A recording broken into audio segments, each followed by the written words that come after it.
Another camper in a blanket rushes to the girl's side protectively. Are you okay? Why couldn't he be one of my options? Hold up. Why couldn't that be her?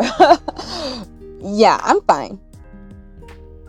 She nods and he steps back, noticing you at the sight of your crutches and bandaged leg. The boy gives you a sympathetic look. Rough, right? Rough night? Shut up! You know it was a rough night. Rough night for everybody, damn it. Oh, what's up, guys? It's your girl, CHRESYLIUS. Yes, Crecilius. Here with another video. How you doing? Can you hear me? You read me loud and clear? Loud and clear, do you read me? Welcome back to another bedtime story. If you're here with me right now, that means you cannot go to sleep and you're just up. Or you're about to go to sleep and you want something to lull you to sleep. Well, thank you for letting me be that option. Today, well, first of all, I know our usual bedtime story can't wish you well. However, this series has not finished updating yet. Therefore, we have to move on to another series until then. But it will never leave my mind ever because I really need that series to finish, like ASAP. But nevertheless, the heart shall continue. The name is called Coral and Cloud. Color Crush. I don't know anything about this series, so let's read the description. Welcome to Glow Shade Academy, a spooky... Let me turn my volume down because my mic is too loud. Alright, I think that's better. Welcome to Glow Shade Academy, a spooky, prestigious university you're eager to make your mark at.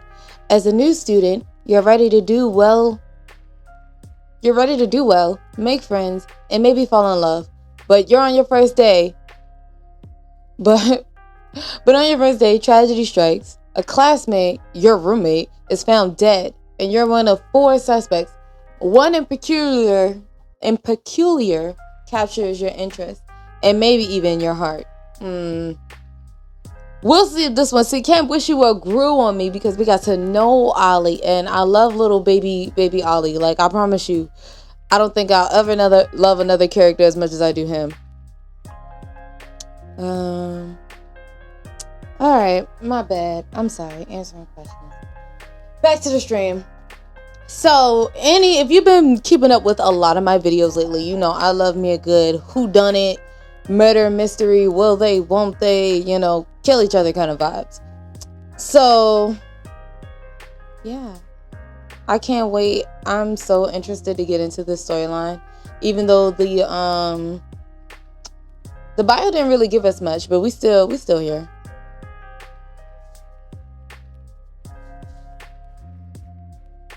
But anyway, without further ado, let's go ahead and start with episode 1. I don't know if these episodes are as long, nearly long, or maybe somewhat kind of long as Can't Wish You Well, but we'll figure it out. I want to see who the victim is. Damn, it's my roommate. Criminal. I ain't even do nothing yet. Killer Crush contains mature themes and slight blood and violence. Click start to play or exit to the top left corner. Oh, we're playing this. If you're already in my stream, you already know we got trigger warnings up the ass. Okay, we're still good. I'm gonna turn it down a little bit. Okay. Whoa. This is it. Your very first day of Glow Shade Academy. You're not just stepping into a university. You're walking into history, into secrets. You're about to be part of something big. I just want to point out how I am very appreciative of the fact that this is taking place in college. It's just weird when you read stories or watch anime as you're getting older and the story place is still in high school. Like, come on now. I'm grown as hell. Please, give me some grace.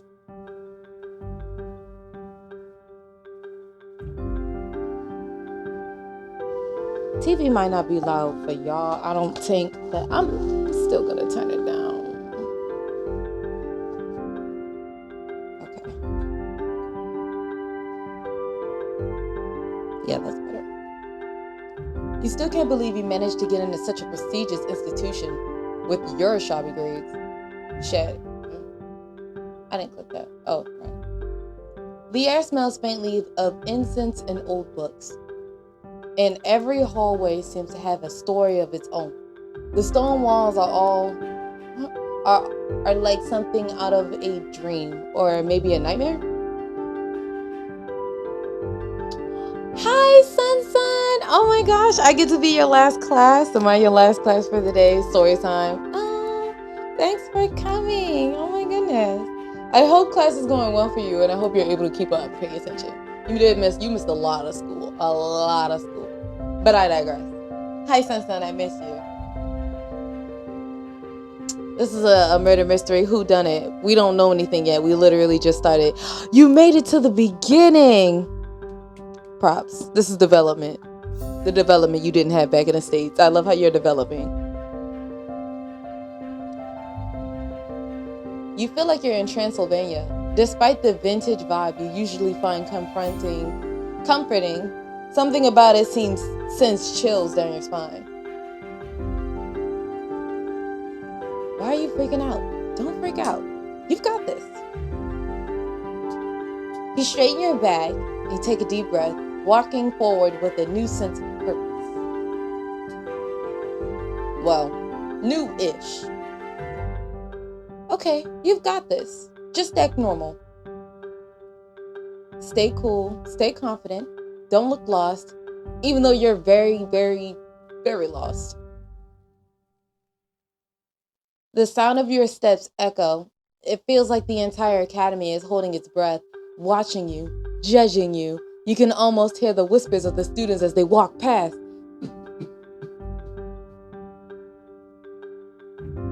Some look at you with curiosity, others with indifference, and a few with what you can only be described as amusement. Your ears flush. You want to get to your dorm as soon as possible, as you can hide, so you can hide from the world. I feel that. God, where the hell is room 207? This map is like trying to read a foreign language. That's how Sun feel. Except it is a foreign language. Knee slapper. It's like, nah, it's okay. I really hope that you are doing okay.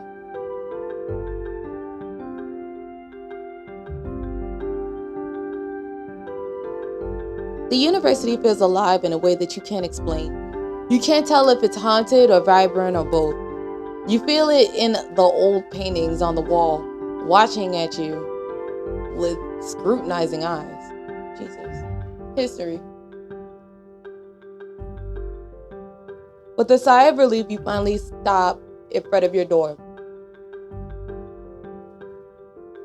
Room 207.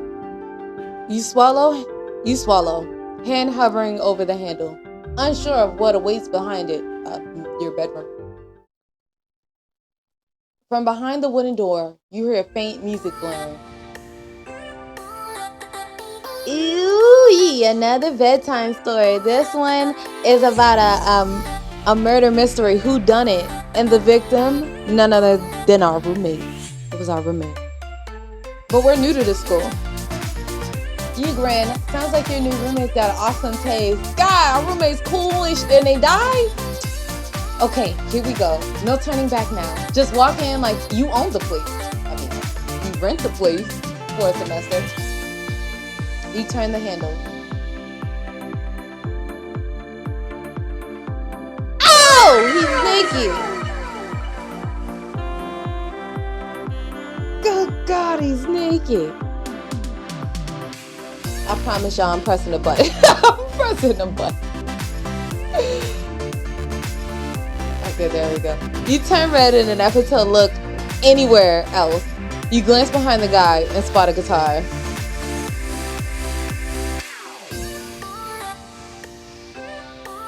Amidst your flush state, you get a faint whiff of his cologne. You have to stop yourself from bopping your head to the song because it's your jam. My Raven, this is my jam. You know the name. He looks like he just finished up a serious shower concert himself, judging by his damp hair and his red face.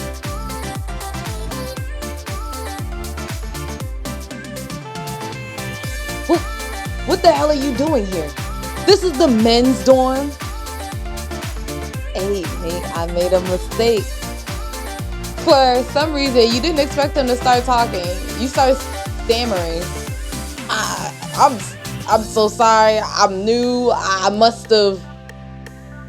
He waves his hand, cutting you off. Clearly. Okay. Now, can you not? Thanks. Okay. His cloud just went from like a 10 to a he fine, but he got a stank attitude. Don't nobody want to walk in on you? I don't know you. You quickly back out, muttering apologies. The song now irrevocably stuck in your head. Every time I hear the song now, I think about this awkward moment. You've unlocked 2000s pop song because it's stuck in my mind. Ooh, I hope that wasn't a girl that liked him or not. Sweetheart, listen, it was an accident. You notice someone slipping out of a nearby corner. She freezes when she sees you. Then scurries past without a word, her expression unreadable. She sure doesn't look lost. I wonder what she's doing here. You know what she's doing here. Trying to get a look at some of that man meat. You glance between the boys' door and the hallway behind you and promptly turn on your heel, but a cute voice perks up next to you, stopping you. Hi there. Lost, are we? So maybe she got a boyfriend in this dorm, because this is the second girl we done seen in the boys' dorm. So we can't be that lost if people are here. But I get it, because he ain't expecting nobody to open his door and he butt naked. So lock your door? I don't know what he want me to say, but yeah. You turn to see a girl you've never seen before. She gives you a pretty smile, and as with any pretty girl, you brace yourself for her to start picking on you. I felt that. Pretty girls are mean, bruh. Yeah, I'm new. Room 207? Shockingly, she smiles even brighter, giving you a 100-wide grin. Idly, you think this girl should come with a warning. Don't tell me a joke or I'll fire your retainer. Your retinas. Oh, you're in the right place. Well, right room, wrong building. But hey, no biggie. It happens to the best of us.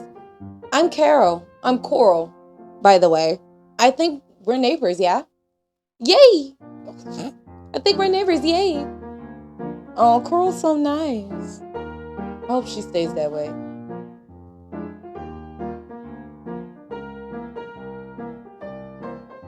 I want to say choosing friends gets easier with university, but the friends you do make at university, they forever low-key. As you wonder to yourself how someone could be so perky, and as Coral leads you to the right dorm, you bump into a girl who's on her phone.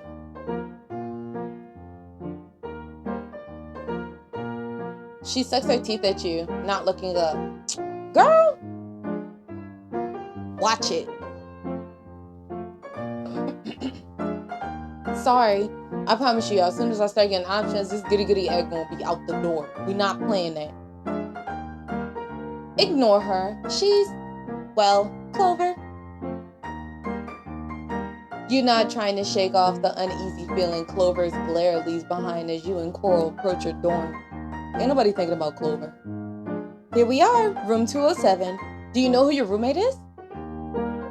You blush.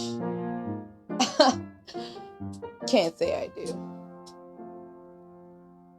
It's in the fine print. Super easy to miss. Let me see. Oh. Plot twist, I don't have a roommate? Or plot twist, my roommate is Clover. Please don't be. Coral's expression softens suddenly.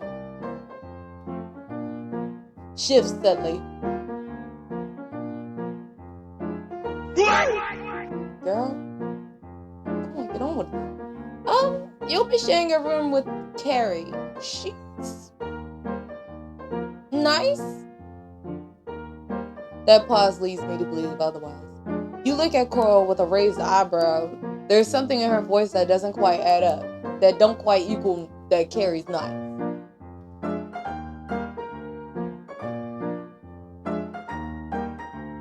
She can't be too nice if she wound up dead.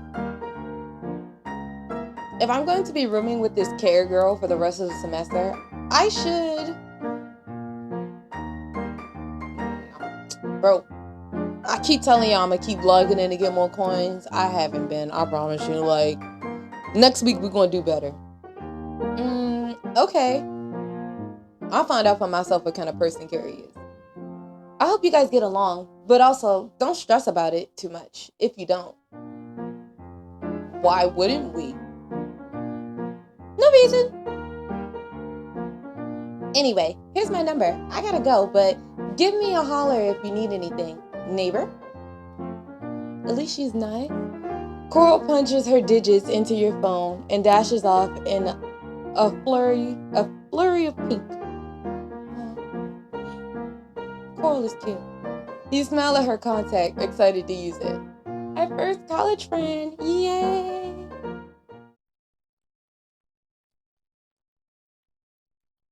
Oh, that's the girl we saw in the hallway. Was she staring at us, or was she stalking Cloud's door or one of the other boys' dorm? You enter your room to find the timid girl from earlier sitting at her desk, headphones on, and she glances up briefly, then returns to her work. So much for a warm welcome. I'm going to try to distinguish the internal thoughts. I'm going to probably do the internal thoughts in an echo. Don't touch my side of the room. Ugh. She says this to you without even looking up. Got it. Despite the tense atmosphere, you lay down on your unmade bed and grin from ear to ear. You finally made it. Your first and only class today is literature, your chosen major. In an hour, you're exhausted, but there's no way you can nap now. Yeah, naps in between classes is dangerous as hell. You either wake up in time for your class or you wake up in time for your class the next day. The professor clears his throat amongst a cacophony? I don't know if I'm pronouncing that right. Cacophony of sneezes and sniffles. The lecture hall is dusty as hell. It probably hasn't been cleaned since the 1800s. Surprisingly, this makes you like the place more. So vintage. Welcome to the advanced literature studies, because he's so sick. This semester, we'll be diving into the Shakespearean tragedies at a much higher study level than which you may have experienced before. We'll start with Hamlet, a tale of a suspicion, betrayal, and secrets. Pay attention to how the misjudgment and the web of lies unravel the characters. First of all, this class sounds interesting as hell.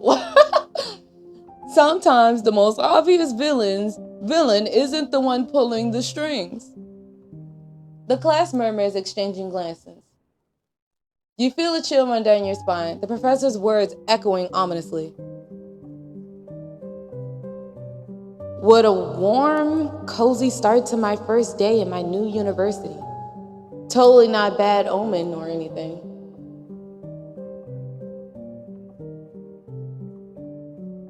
For the first class, you'll be splitting off into groups to refresh your memories on the themes of deception and tragic misunderstandings in Hamlet.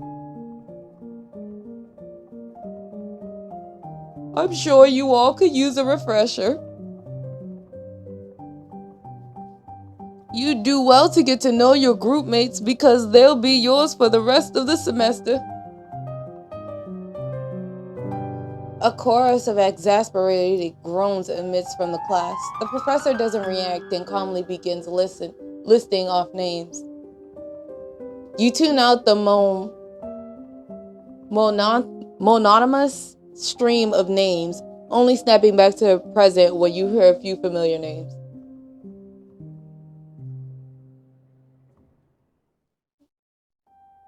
Let's see. Cloud.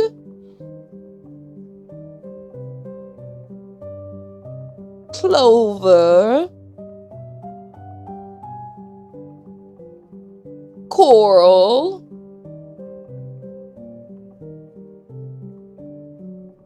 Carrie, and you. This old man clearly hates me. The professor points at you. Of course, because the universe just loves me.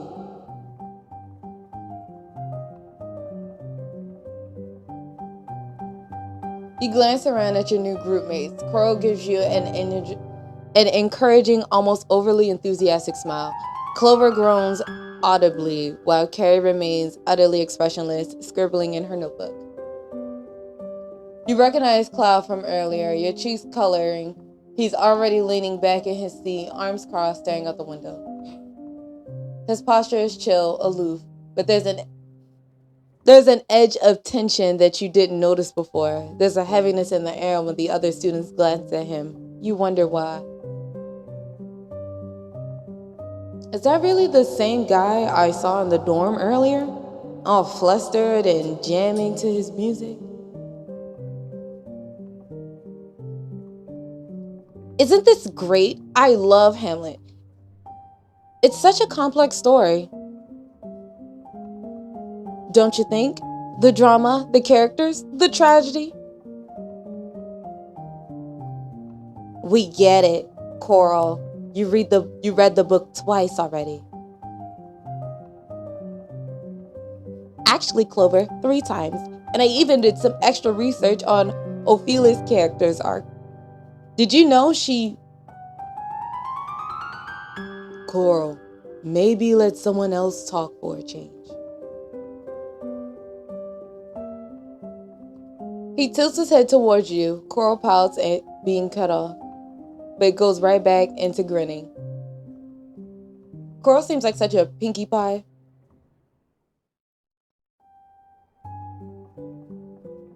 You blink. Surprisingly, that Cloud made space for you in the conversation. Surprised that Cloud made space for you in the conversation. Oh, sorry. I just get excited about these things. I mean, doesn't it just make you want to dive in right away? Yeah, totally. Cloud finally looks at you. His gaze piercing, but not unkind, but also nothing like earlier. Let's hope you actually do dive in. I don't have the patience to drag dead weight around any projects this semester. I feel that. It's nothing worse than somebody that don't do their goddamn work. I'd be quick to not put your name on an assignment. Excuse me? I'm not dead weight. Cloud shrugs, smirks at you. We'll see. His tone isn't harsh at all, but his words leave you uneasy. There's an intensity about him that makes it hard to tell if he's trying to intimidate you or test you.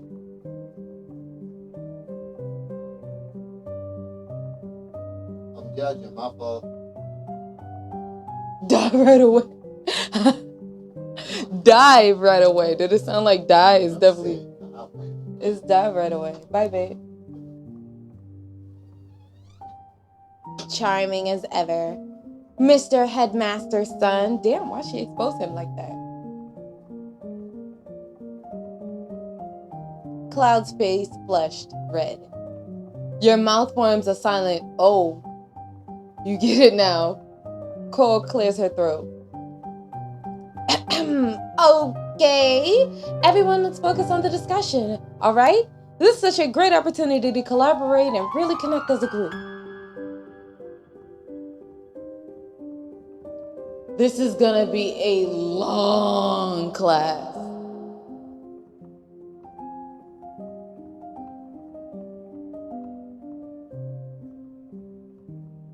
Sister Cafeteria. The atmosphere in the study room is tense. Oh, it's the study room. Cloud sits in a corner, flips through a notebook, while Coral hums a little tune under her breath, arranging her pens perfectly. Clover plays with her necklace, bored. Carrie stares at a painting like she's expecting it to move. Cloud clears his throat. All right, let's just get this over with. Coral claps her hands together. You wonder idly how someone could have such perfect posture. Let's bring some positive energy to the room, okay? I mean, how hard can it be to work together? We just need to, communicate. Right, because that always works.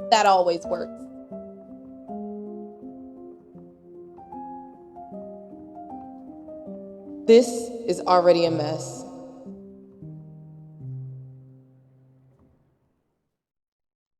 Clover turns to you and gives you a once-over, like she's trying to decide if you're worth her time. What about you, newbie? Got anything to contribute, or are you just here to look lost? You're a little sick of getting sassed today. What do you say?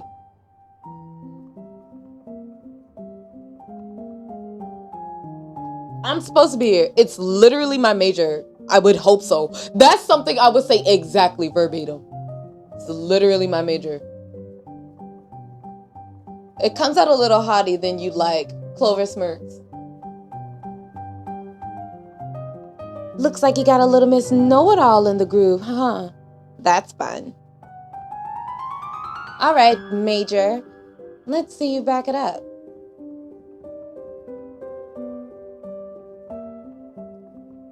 Clover, maybe lay off for once. Aw, defending the newbie? How sweet. I'm not gonna lie, y'all. I with Clover. Cloud finally looks up at Clover, maintaining fierce eye contact. I don't need to defend anyone. I just don't have time for your crap. Clover, Cloud, come on. This is supposed to be a team effort. We can't be at each other's throats already. How about we start by brainstorming ideas? This Cloud guy is getting more and more confusing at every turn. We can't blame him too much. The first time we met him, we walked in on him. So no wonder we don't really know him. Okay, you're right. Where's the textbook? We didn't grab one yet. I'll go get it. The whole energy of the room shift as Carrie finally speaks for the first time. Cloud moves to get up out of his seat. I'll come. You don't have to. Carrie sighs like she can't argue and heads for the door. Cloud follows, his presence shadowy and unreadable. What if they used to be friends? Like, what if they used to be close and then an incident happened or maybe like Carrie got bullied and Cloud didn't defend her because as the headmaster's son, blah, blah, blah. Y'all get the wave I'm on. You can't help but notice Coral watching him as he walks past you, her cheerful demeanor dimming for just a moment before she pastes her smile back on. Well, I guess we'll just wait for them to get back before we dive in. So what's his deal? Probably that Colossus stick up his. I'd be angry all the time too. That's not really what I meant. Clover, come on. Let's not sully our new student's first impression of Cloud. Give him a chance to make his own.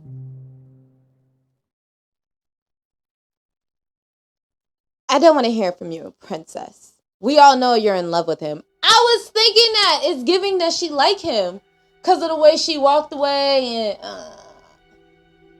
Don't put words in my mouth. Trust me, there are quite enough words in your mouth. You're doing a swell job.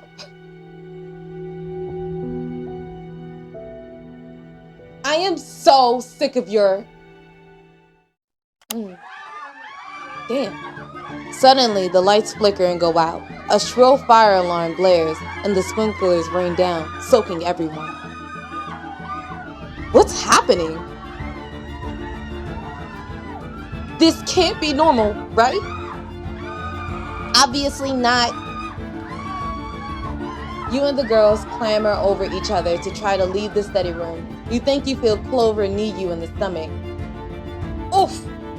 I really hope that was an accident. You get no response. Instead, you only hear the footsteps of about 20 other students paddling quickly down the halls too.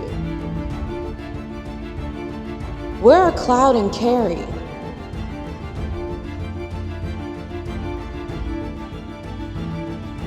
You all rush into the hallway, dripping wet along with other confused students. The atmosphere is dizzying, confusing, and eerie. Nothing like that grandest magical feeling you first had walking into the building. The sound of distant fire alarms echo in your ear as you pad forward, pushing past students to see what everyone is staring at. And then you see it. You see her. And it stops you cold. Carrie lies lifeless on the floor, her pale face, impossibly pale, now stark against the dark hallway. The only movement is the drip, drip, drip of water coming from the ceiling, splattering onto her body. You're not even sure you can speak, but you try. Oh my God. Carrie?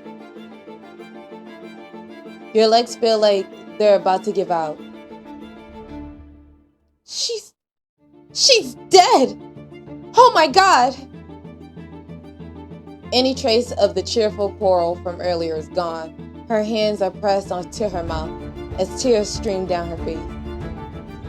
You can barely comprehend what you're seeing. Carrie, the girl who sat next to you in class.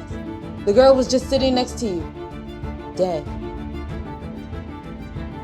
You're shaken out of your reverie by a sharp, angry noise. You see Clover pointing at Cloud, accusatory. What did you do? I didn't do anything.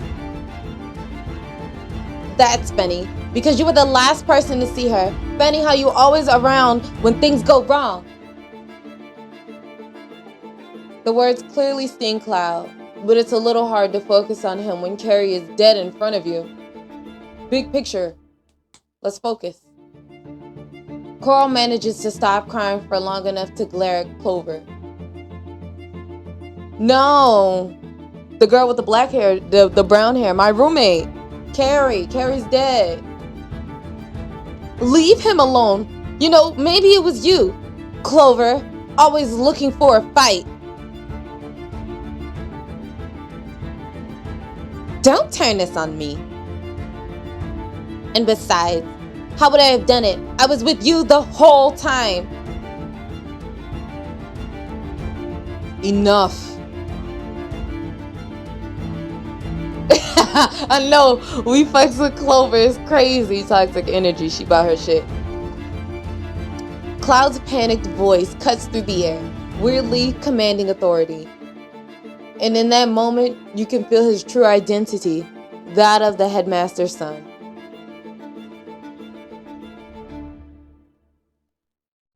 Cloud's eyes, now trained on you, are wide. His gaze is frantic, unfocused. Cloud? His voice comes out desperate, broken. It wasn't me. I swear. The weight of the plea presses on you. The uncertainty clouding your mind. For a brief moment, you see something deep within him. Fear, guilt, maybe both. It pulls you in, making you want to unravel the mystery of who Cloud really is and what he's hiding. His eyes meet yours.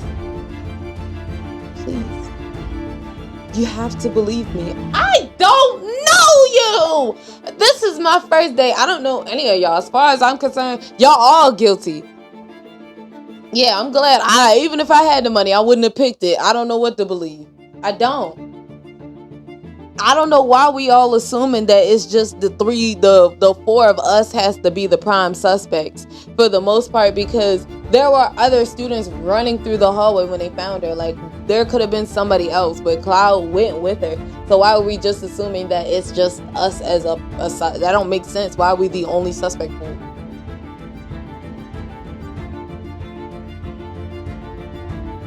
Cloud, you really believe I did it? I seen you naked accidentally once, and all of a sudden I'm supposed to believe you're not capable of committing murder? I don't know what to believe. The weight of Coral, Clover, and all the other students in the hall's gaze bears down on me. Clouds most of all. What the hell did I just get myself into? To be continued. Wow. Oh my goodness. Who killed Carrie? She was supposed to go get some books. How did it turn out like this? I need to look more into depth, like, on her character, because it's not enough information, y'all. As a fellow YouTube detective, I say it's not a lot of stuff that's so far the only thing we can confirm is that she went to go get a book. Cloud went with her. I want to say probably like 5 minutes passed before, like, the fire alarm, the lights and everything went out.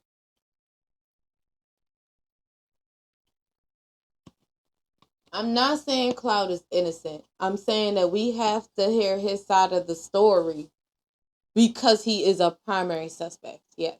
He's not guilty, but he's not innocent either. Well, in my mind, you're guilty until proven innocent. The room feels heavy, suffocating, under the headmaster's cold, calculating gaze.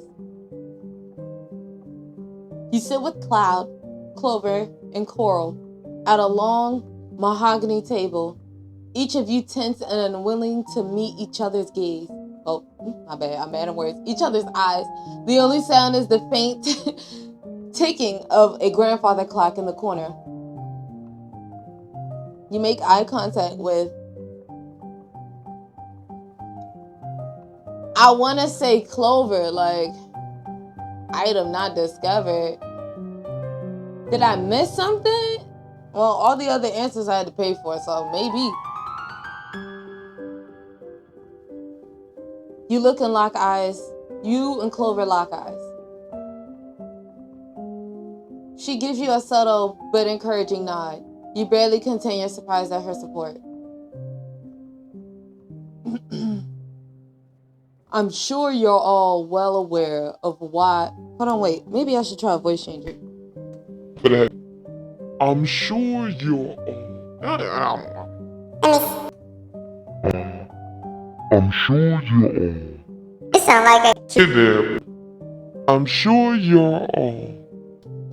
Nah, we just gonna fake it till we make it. Yeah. I'm sure you're all well aware of why I called you in this morning. You bristle the incident just happening yesterday evening. The question feels redundant, almost cruel. Is it not obvious to him that we all didn't sleep a wink last night?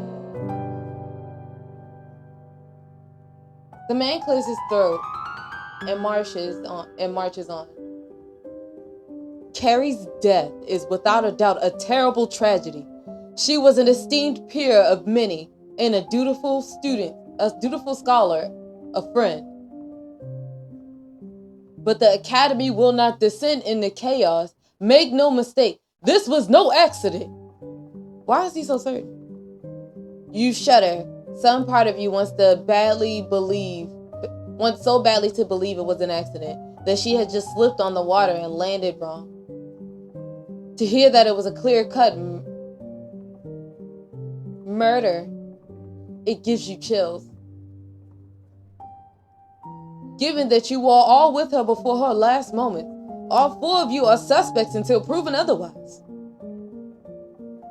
There will be no leniency of any kind. Bro, I can't get kicked out of school. I just got in. His words are sharp, and his eyes land on Cloud, lingering longer than on the rest of you. It's as if he's already made up his mind. What kind of prior offenses has Cloud had? Why is he looking at Cloud like that? He's supposed to be his father. Shouldn't he care more? Cloud looks worse for wear. None of you had slept last night, but he looks like he hasn't slept in months. His eyes are puffy as he's been crying. Has he been crying? Oh.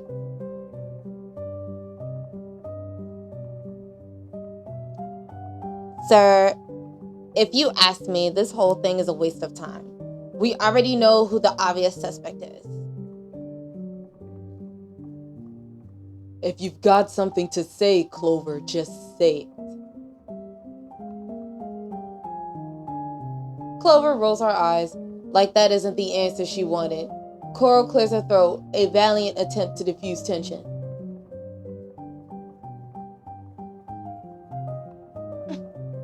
Let's not jump to conclusions, okay?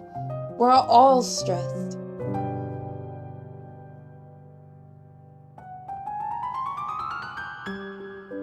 You don't know how to feel about them all dogpiling on him like this. What do? Accuse Cloud so you're not incriminated is crazy. No, I'm gonna just stay quiet. I don't have the money to afford. I can't afford to defend you. Like, quite literally, I can't afford to defend you.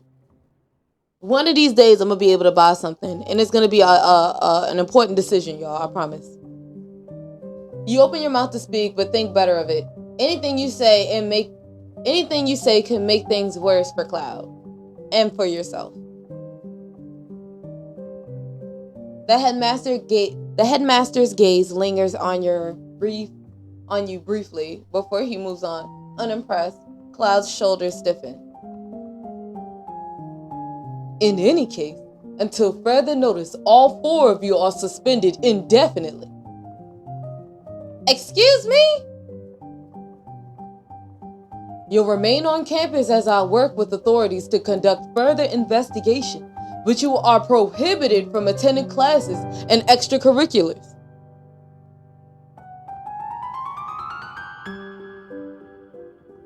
The announcement feels like a punch to the gut. What kind of institution is this? You saw your roommate's corpse.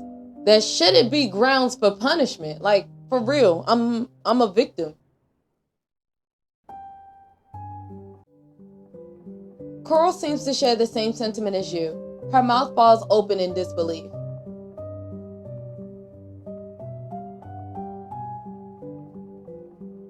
Sir, this isn't fair. I'm in the running for the Holloway literary program. This could ruin everything. Your candidacy remains unaffected, Miss Coral. Focus on staying out of trouble.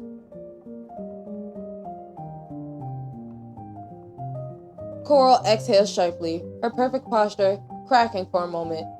Then she plasters a strange smile on her face. Thank you, sir. I apologize for my outburst. She needs therapy and a hug.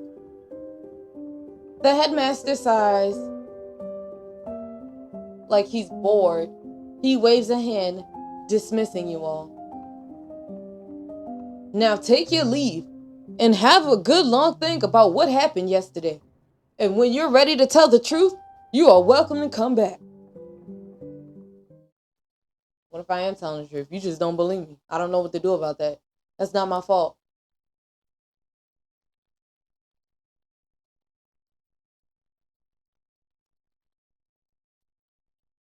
After the meeting, you find Cloud sitting perfectly still on a bench in the courtyard, his head in his hand.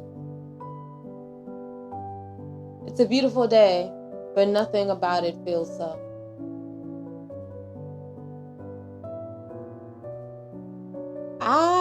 Do I want to get involved with Cloud? Like, Coral like him? And I guess they're not giving me an option.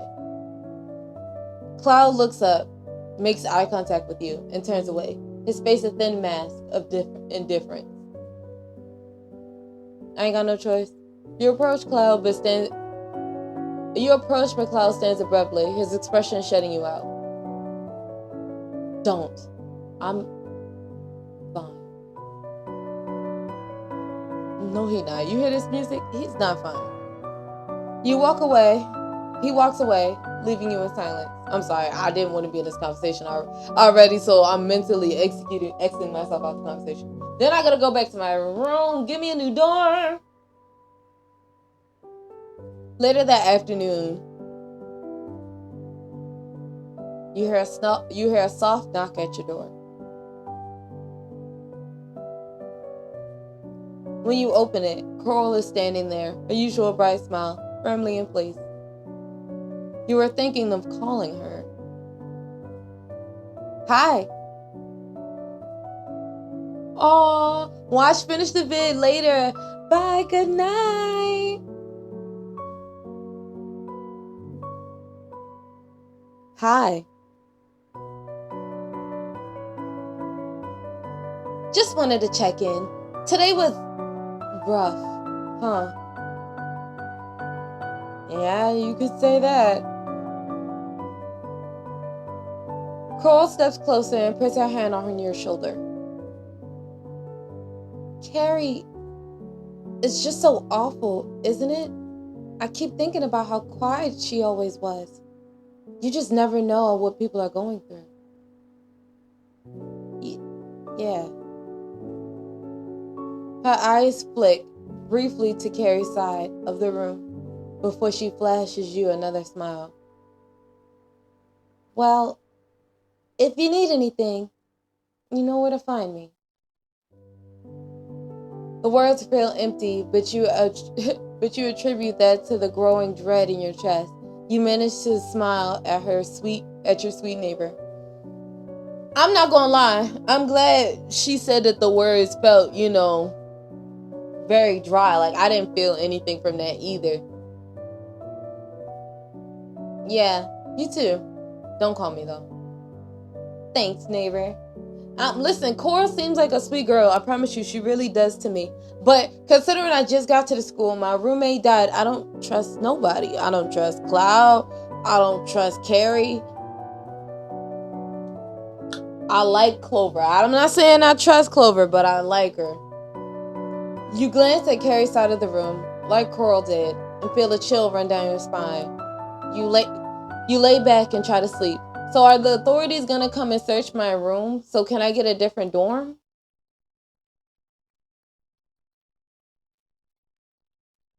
You're really awakened by a rap at your door. Hey.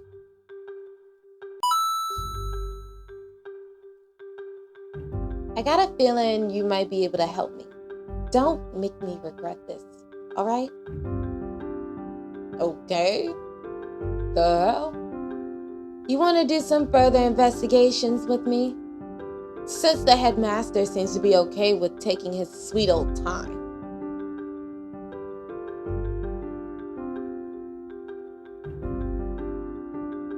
Let's see what Daddy Dearest is hiding. You hesitate. You're already suspended. You don't know how to reckon with the prospect of possible expulsion. You just want all this to blow over already, but you also want justice for Carrie. Break it to the headmaster's office with Cloak.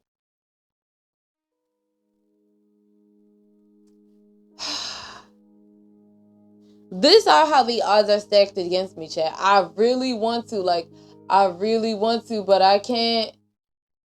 I miss ya, I really want to get you, but I can't. Clover, I ain't got it, sweetheart. And it's sad because I really, really want to do it.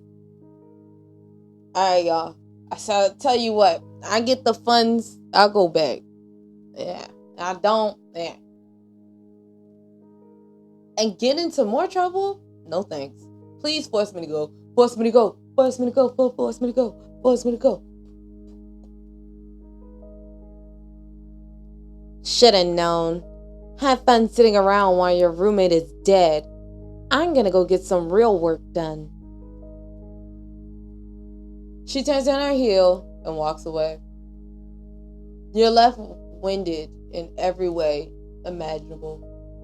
The dorm feels emptier than ever as you pace, trying to piece together what little you know. Your gaze lifts to Carrie's drawer. Duh. If I can't go investigate that man's office, I'm at least look at her drawer. You hesitate before opening Carrie's desk drawer. Inside, you find a folder labeled Holloway Literary Program. Oh, Coral. Girl, you looking suspicious. Enclosed in the folder is an acceptance letter with a full ride scholarship. I think this is better than anything we probably could have found in the headmaster's office. Carrie was accepted. That's the same program Coral said she applied to. Carrie was accepted. Did Coral know? If she knew, it changes everything. I'm in way over my head. Maybe I should stop looking at a dead girl's stuff. But it almost feels like she wants me to look. Damn it, why is everything just so expensive in this one? Good Lord. No, this smells wrong. I should stop. Before you can get your bearings together, you receive a text from an unknown number. I don't know what you think you know, but you better keep your nose out of where it doesn't belong. Unless you want to be next.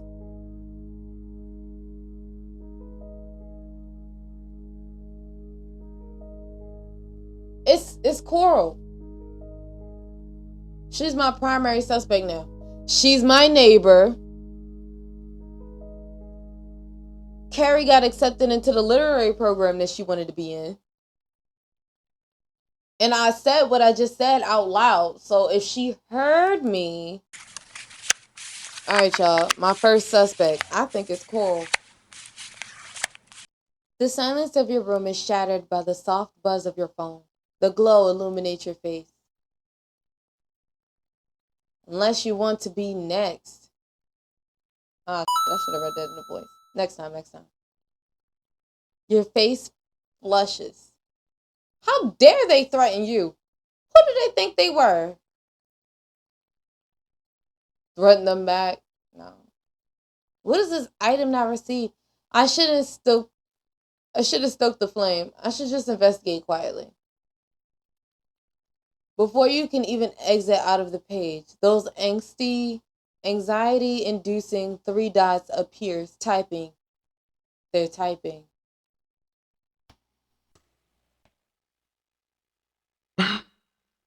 Well, whatever you choose to do, have fun. It's not gonna work great for you, but have fun. The hell does that mean? Your stomach churns. The words blur together on the screen as panic creeps in. Is this a sick prank? Or does the killer know what you're up to? And how? I just came up to something 2 seconds ago, so the only person that could possibly know that is somebody that would be close to me, which is Coral, my neighbor. You can't let anyone know about this. If I tell the wrong person, what if they're the killer? The next morning, you wander the campus. The suspicion and the text messages weighing heavily on your mind. It's still difficult to sleep in that room, knowing the girl who was supposed to be in the bed next to yours is dead. You glance enviously at the students passing by, getting ready for class. Even though it all happened during literature, you can't help but miss the class already. It's all you wanted to come here to do. Damn it! You're headed to the library, where at least you can escape into a book and take your mind off everything. As you near the library, raised voices echo down the hallway. They're familiar ones.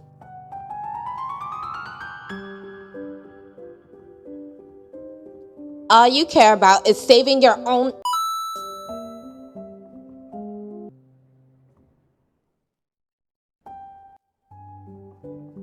Carrie's dead, and you're making it about you. The other person's voice is loud, wobbly, and tearful. You don't understand.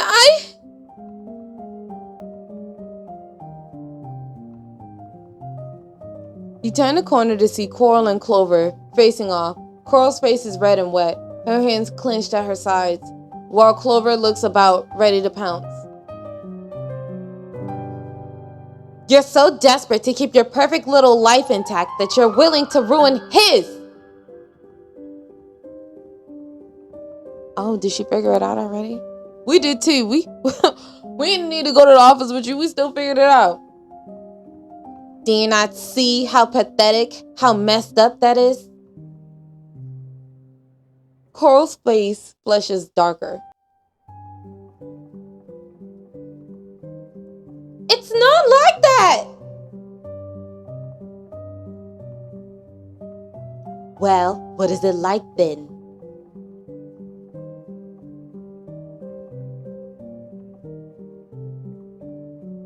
You're trying to make it sound like I don't care about him. What if he's the reason we're stuck in this nightmare? But what if he's not? Are you willing to take that chance? What kind of a friend are you? Cora's tears spilled down her cheeks. Without another word, she turns and runs.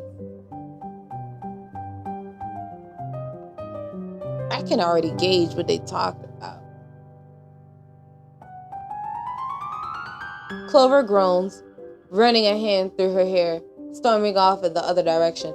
And it makes her look even more guilty because during the whole thing, everybody's worried about being proven guilty or expulsion of having any implications or having anything to do with this crime. And the first thing that came out of Coral's mouth was, but what about that literacy program I was in?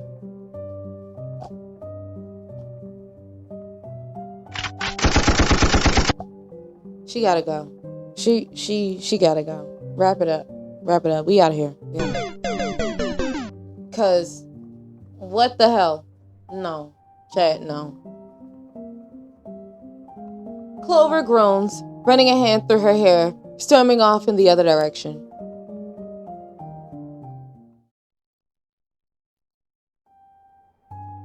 Okay, now listen. I've been really vibing with Clover. I get where she's coming from. I want to follow Clover because I trust her, but I want to follow Coral because I want to know what she's going to say. But we're going to follow Clover.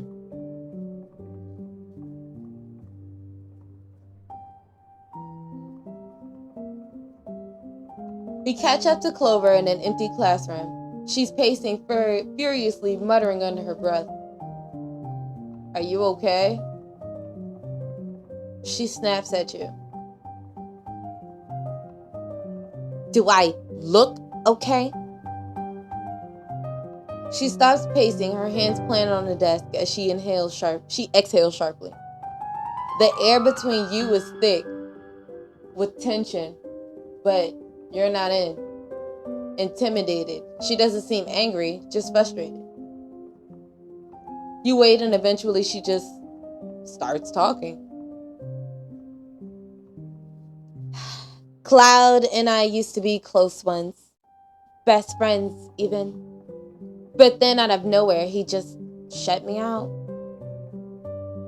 No explanation. Nothing.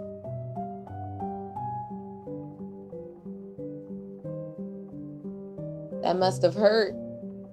No sarcasm intended, like really. Oh, it did. It did.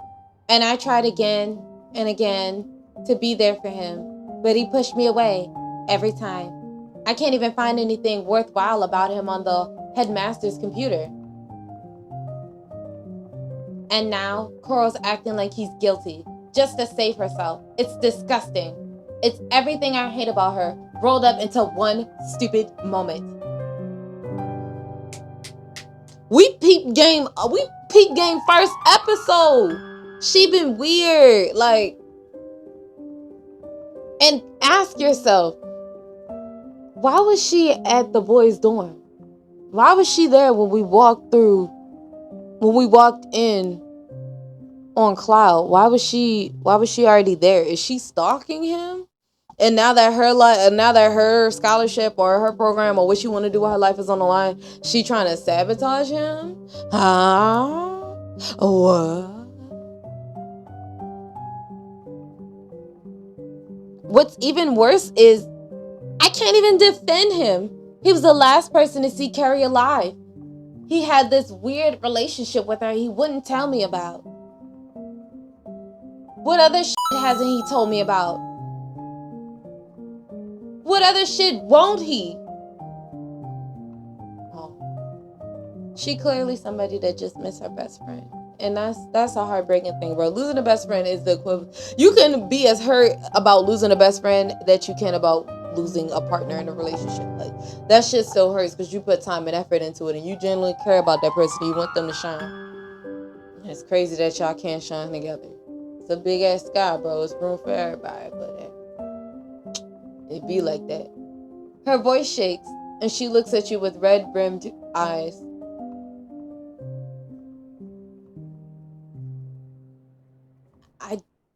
I don't know what to do anymore. You step a bit closer like an angry cat. She recoils, but then lets you feel a little bit of the space between you. And let's do a pep talk. I feel like she might get weird with a hug.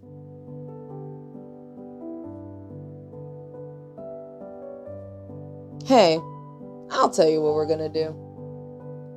We're gonna prove Cloud's innocence so you and Coral don't have to fight anymore. You're gonna get justice for Carrie. We are gonna get justice for Carrie. We're gonna figure this out together. See, I'm glad we chose Clover. It just clicked. Something tell me it wouldn't go this smoothly with Coral.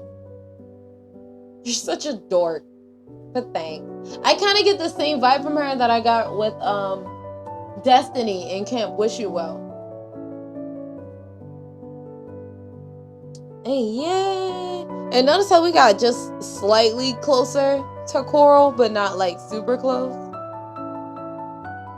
After processing the interaction you had earlier outside the library, you find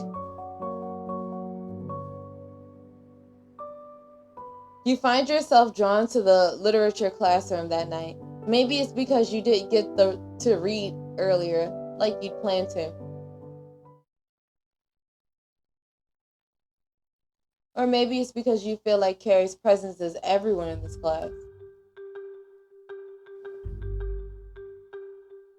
The room is dimly lit, the faint glow of the moon filtering through the windows. Maybe there's something here, a clue, anything to make sense of this. As you reach the desk, your fingers graze something etched into the wood beneath one of the tables. Carolina was here? Before you can process the graffiti, the door cracks open. Cloud steps inside. You both freeze, staring at one another. What are you doing here? I could ask you the same thing. The hell? His eyes narrow and his posture stiffens. If you're looking for evidence against me, save yourself the trouble. You won't find any. I wasn't. I understand that things aren't looking good for me, but that doesn't mean... Jeez, don't you ever shut up? When someone's trying to exonerate you? What? This goes deeper than you, okay? I just want things to go back to normal so I can read my books again. What do you mean this goes deeper than me?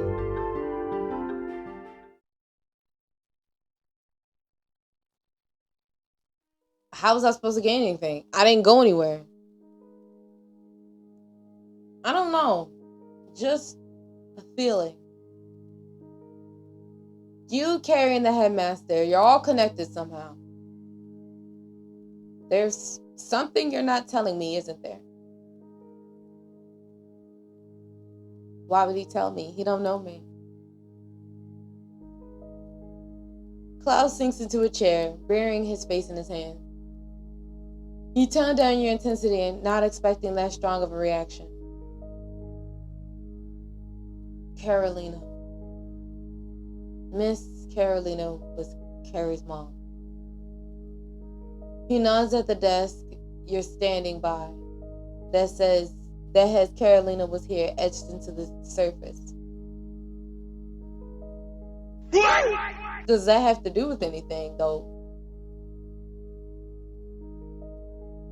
The headmaster had an affair with her when she was a literary professor here. He was afraid that if the affair was discovered, his public image would be ruined and he'd lose his position at the university. And I definitely thought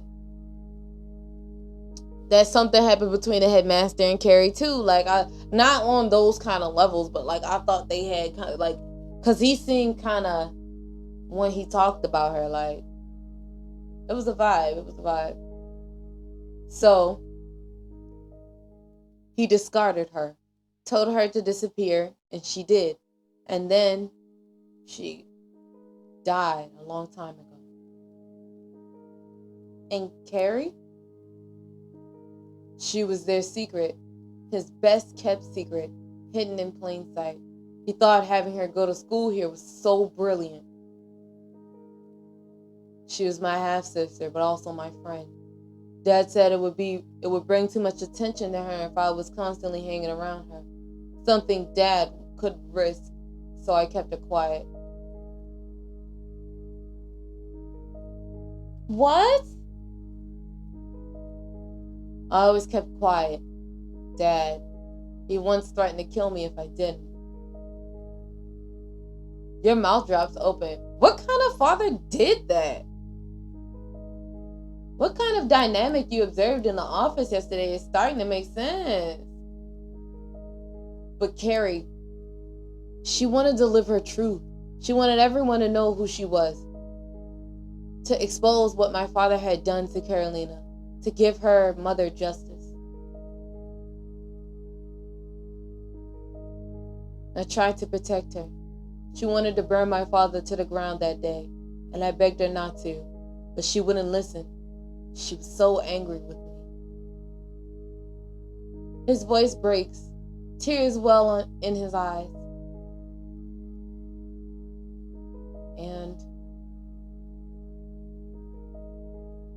now she's dead. You touch her shoulder. It's shaking. Oh, Cloud. His voice comes out bitter. I didn't kill her, I swear. But God, I might as well have. I helped bury her and her mother. They can never have justice now. You grab his chin and wipe the tears from his cheeks. That's not true, Cloud. You can honor them. Carrie's legacy. Together. His face is in your hands, and he relaxes into them, staring up at you with wide, unfocused eyes. Ah! I would have paid to kiss his forehead. I'm not gonna lie.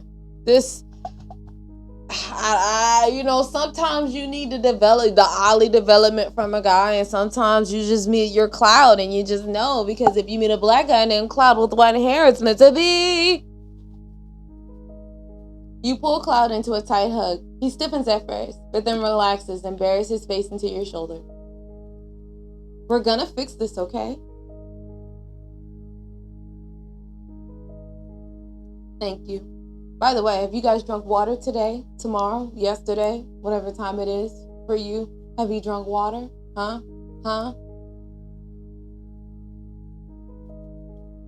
I hope so.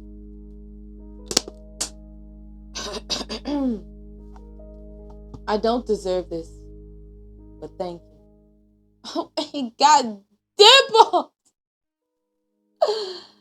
Just as Cloud starts to compose himself, the door creaks open. Is it Coral? Clover steps in, her sharp eyes darting between you and Cloud. A somewhat jealous smirk dances on her face. You're not really sure of who of.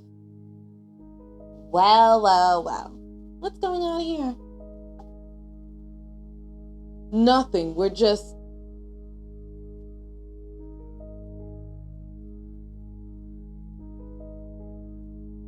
I'm not an idiot, Cloud.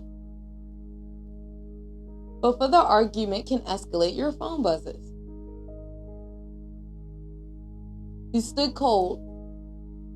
Your blood runs as icy. Is it the killer? So, having fun? Oh no. The killer. The killer just texted you again. And the only person that's not here is Coral. And the headmaster. I never once doubted Clover. I knew it wasn't Clover. Cloud is here with you. So is Clover. Neither of them had their phones out. You know this can only mean one thing of the...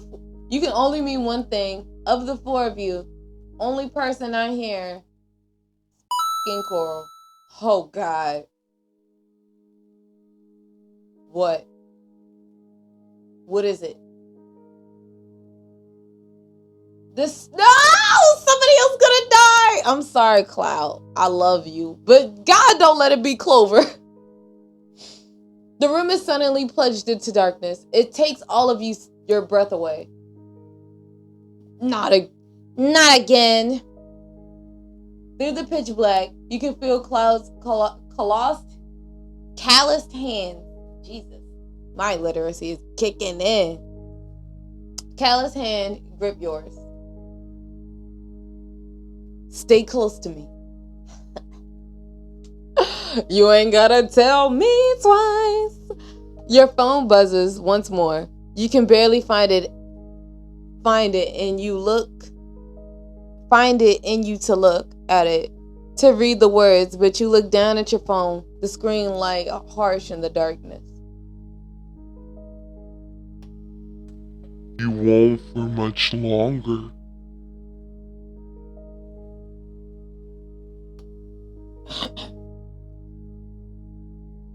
What episode was that? Was that 2 or 3? Sunshine, you been keeping track. I think that was the 3rd one.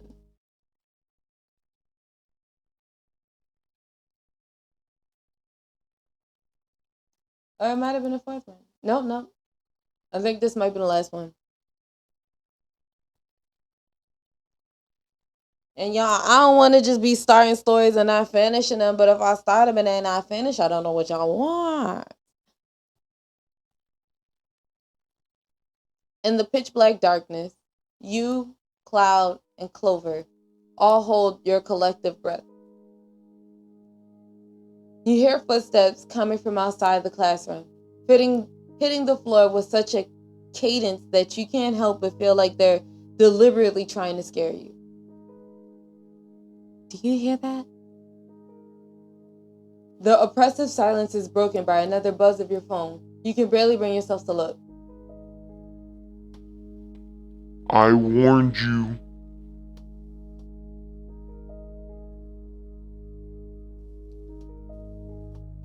The steps are close. The steps are slow, gradually getting closer and louder.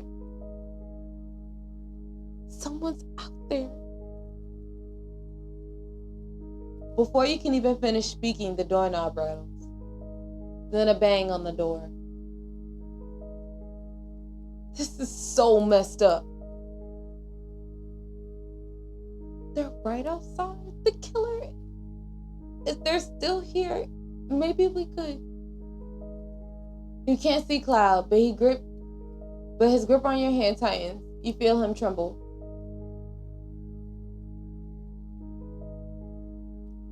We're gonna hide. You grab Cloud and Clover's arm, pulling them behind a desk. The three of you crouch low, holding your breath as the door creaks open further. A shadow moves across the room, but in the darkness it's impossible to tell who or what it belongs to. Finally, the shadow exits, their footsteps fading away. The three of you exhale, shakingly together. The door is slightly ajar, the hallway eerily empty. Whoever was just outside, they vanished. You could still hear their footsteps retreating, growing more distant. The lights flood the room in a sickly yellow glow. Your pulse hammers in your chest as you glance at your friends, dread filling your stomach as you realize what you have to tell them. It has to be Coral. She had every motive, carries acceptance into the program, Coral's desperation to get in. It all makes perfect sense. You want to be completely sure though, and you have Coral's number, her real number, the one she gave you on her very first day. If that's her out there, there's only one way to find out. Damn it!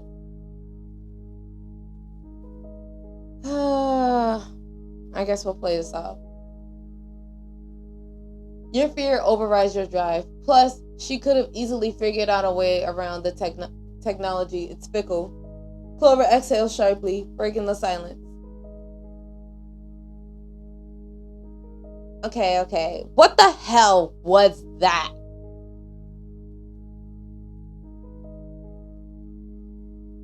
Whoever it was, they were here, watching us. Your phone buzzes again. Your stomach knots as you glance down at the screen.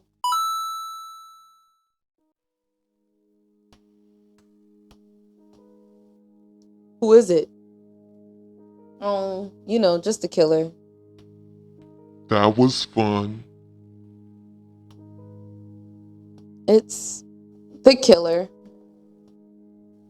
Oh, what was that? It's the killer. Or someone working with them.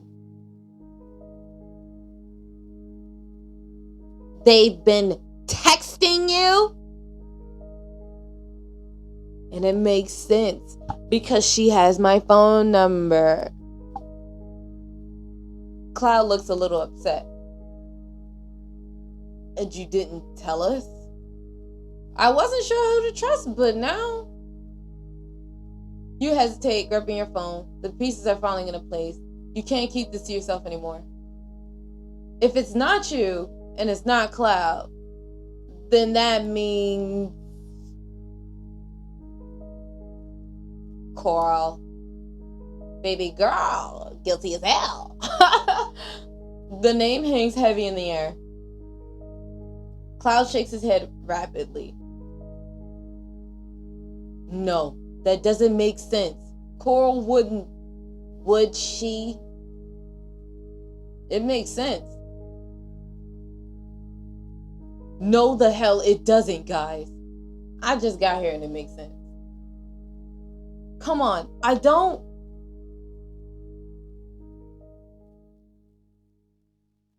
That's Coral. She guilty as hell. She was willing to throw you under the bus, Cloud. I think that says enough. They both look to you for guidance. You're not sure how to react or what to do next. Clover's right. It's clearly Coral. Well, text her back. Tell her we know. Are you crazy? Yes. Oh, they give me like 5 opportunities to expose her. I feel like something's up. Either she's so guilty as hell because I gotta pay for it, I can't expose her, and then I gotta wait And good her, if it's even her, into killing us next? I don't think so.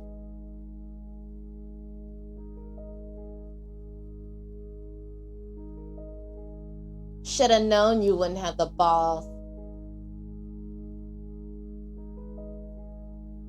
Yes, because I'm a woman. Clover, this is serious. Knock it off.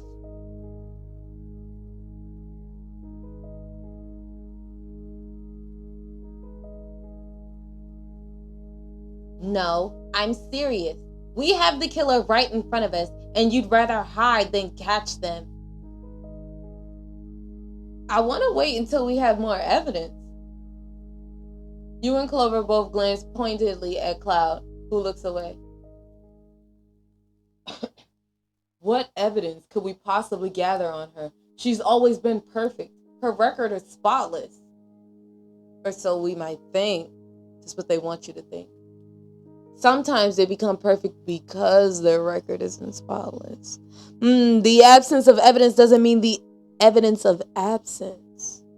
The absence of evidence. Yeah, I said it right. You know her better than either of us.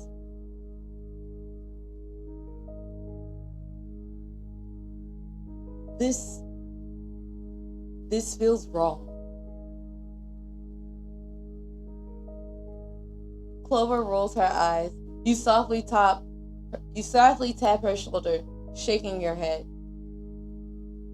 She really needs to work on her empathy. You take Cloud's hand and he looks at you, his gaze exhausted. I know we're asking you to do the impossible. I know she's a friend. She was mine too. I'm sorry. She was never my friend. She was a neighbor. But Carrie was also your friend, and we're doing this for Carrie. Even if it's not Coral, there's still a chance to find out more. Okay, we can investigate further. We was gonna do it with or without you, baby boy. Even though clearly I don't know Coral as well as I think I do. I'm sure of this. If she's hiding something, she'll deny it until the day she dies. Which means that no matter what, she'll act like nothing is wrong, like we're still friends. I can distract her for a while. You can sneak into her room. Maybe you can find something. Tomorrow morning?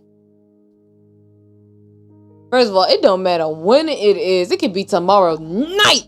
That girl would be down for being with that man. Hell, I understand. Look at them dimples. Shoot, we seen them naked. Lord. Cloud rubs a hand over his eyes, sighs. Deal. You all go your separate ways.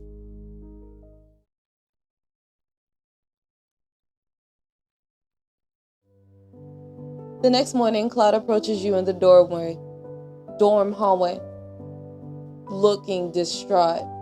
You ready? He sighs. No, but let's do this. You should have an hour at least. Make the most of it. What are you gonna do?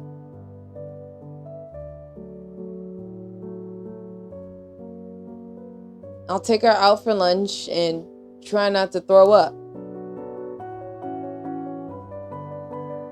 I really appreciate this call. Try not to throw up because of the offhand possibility that she might be the killer. I made myself fries, y'all forgot. I'm doing this for Carrie.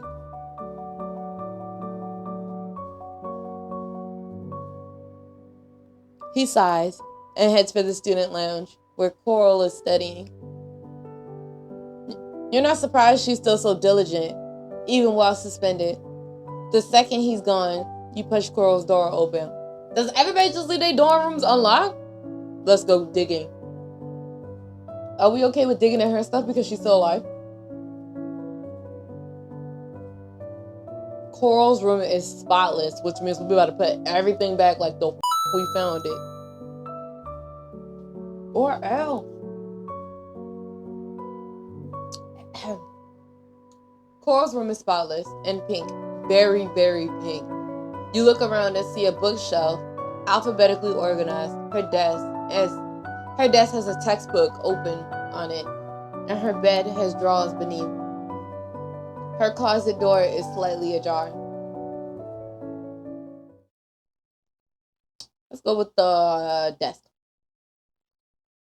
Let's go with the desk. You pat over her desk, opening all the drawers, and the first one has makeup, the second one has study guides and backup stationery. And backup stationery. God, it's like an emergency bunker for nerds in here.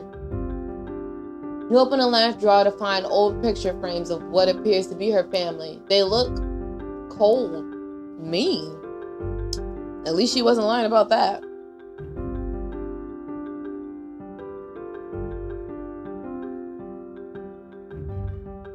As you pick up one of the frames, a picture falls out of the back. It's Clover, Coral, and Cloud. Younger, happier. They look close. There's something written on the back. Coral, I can't do this anymore. I can't just sit here and pretend everything's fine. It's not. She's ruining everything, and you know it. Oh, we know. Wait, why did he tell us his secret with Carrie and not Clover? Clover also has a mean. This is getting misconstrued. It's getting confusing, chat.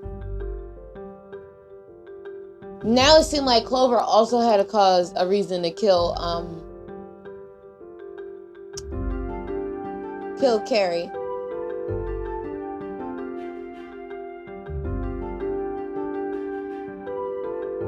Is this from Cloud or from Clover? It has to be from Clover.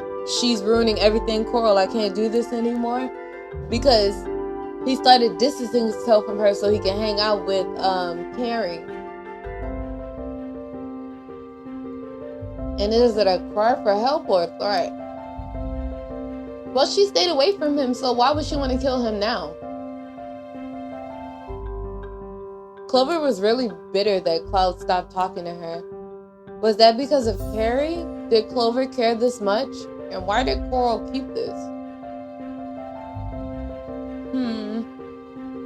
Let's go to the bookshelf.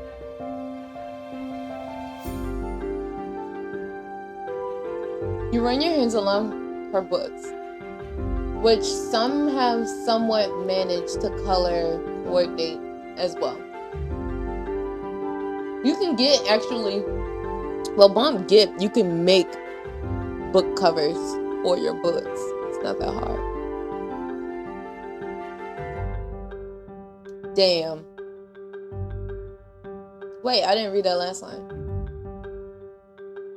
The other books are color coordinated. You try to feel any and every nook and cranny, but can't seem to find anything. Nothing was in the bookshelf. We found the picture in the drawer. Let's check the closet. You push aside Coral's perfectly arranged closet. Feeling along the back panel, something shifts. A small box hidden behind a stack of books. Bingo. You rifle through them. Most of them are shockingly old essays and tests. You notice that none of them scored very well. She keeps all her failures filed away. That's sad. One piece of paper particularly stands out to you. It's not an academic one, but it's a letter written on a crumpled paper like it had been read and crumpled up 1,000 times. You read aloud, voice hushed, shaky.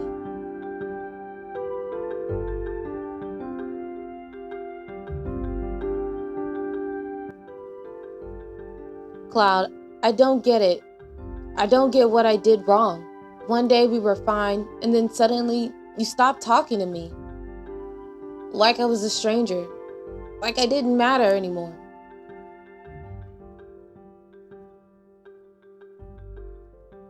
Is this Clover?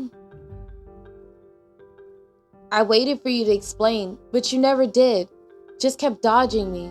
pushing me away.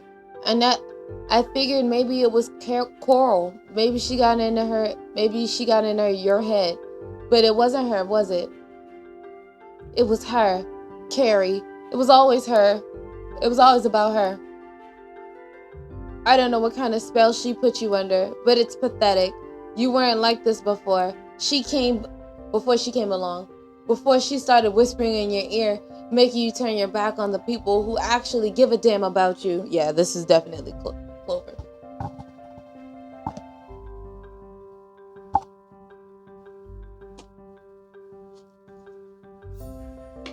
Just snacks, nothing crazy. I left my Doritos downstairs.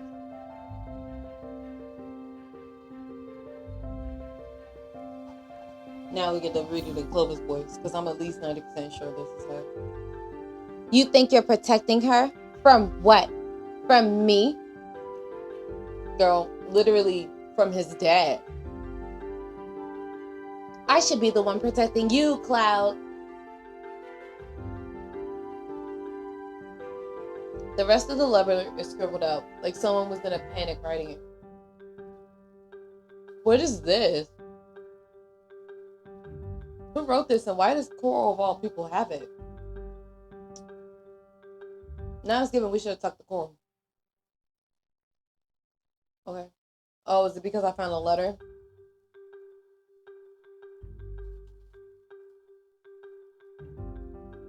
Your phone buzzes again, and you stop, cold. What if Coral knows you're snooping in her stuff?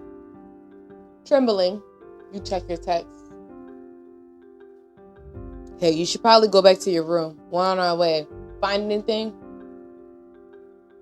You tap a quick response. You could say that. Something.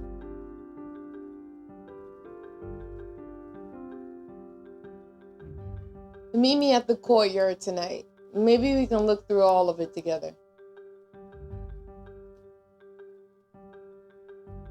Despite the circumstances, that word together makes your cheeks color.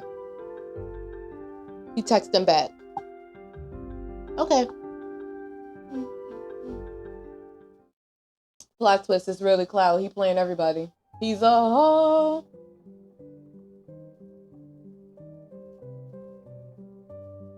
Cloud waits for you in the courtyard. His head is in his hands. It's a familiar sight. One that makes you deeply sad. Hey.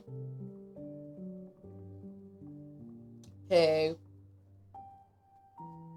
He always look like a sad little puppy.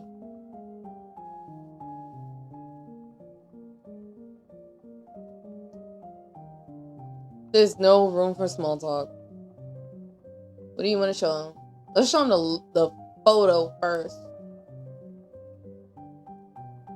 You pull out the Polaroid and you found in Coral's desk drawer, and it flips open, revealing the words on the back. Like maybe he's able to distinguish the handwriting.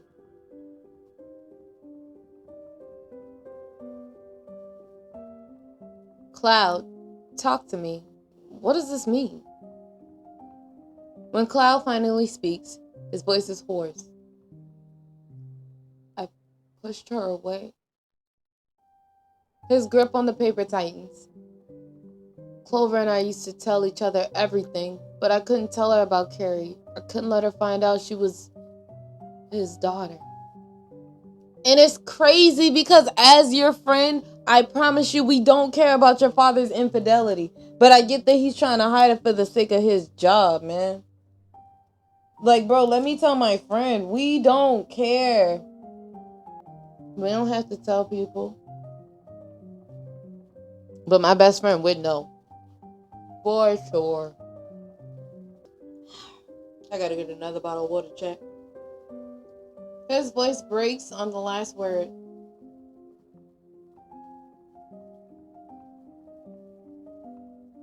I thought I was doing the right thing, but all I did was make her hate Carrie.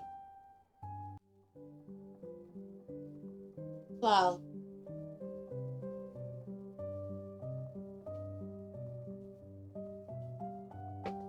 Yeah, I needed that. Drink some water, y'all. She thought Carrie was manipulating me, that she was the reason I stopped trusting her.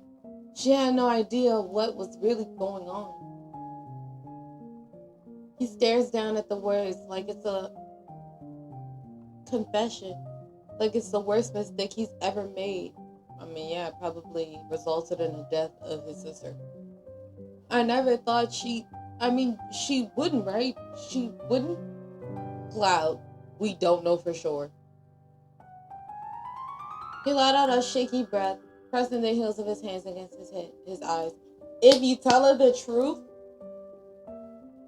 she might confess if she really did it. Although this is Clover we're talking about, and she gives me the kind of girl that would also take something to her grave if she really did it.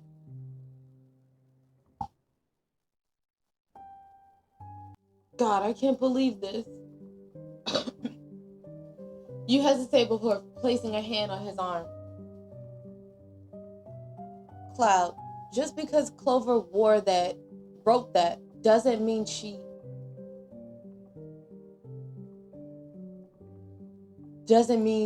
didn't. His voice is raw, and you realize something in that moment. Cloud doesn't just feel betrayed.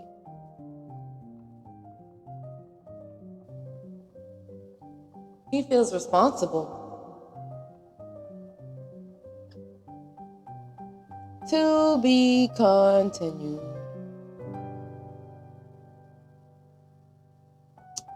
I'm not gonna lie, y'all. I think that was the end of this one. Nah, I love a good story where I don't know what's going on. Where I have no clue. Yes, give me nothing. Yes, clap it up, Jack, clap it up. Coral and Cloud. Notice how it's called Coral and Cloud and not Coral, Cloud, and Clover. Make a mental note of that, chat. We're gonna make a mental note of that. It might be some foreshadowings in the title.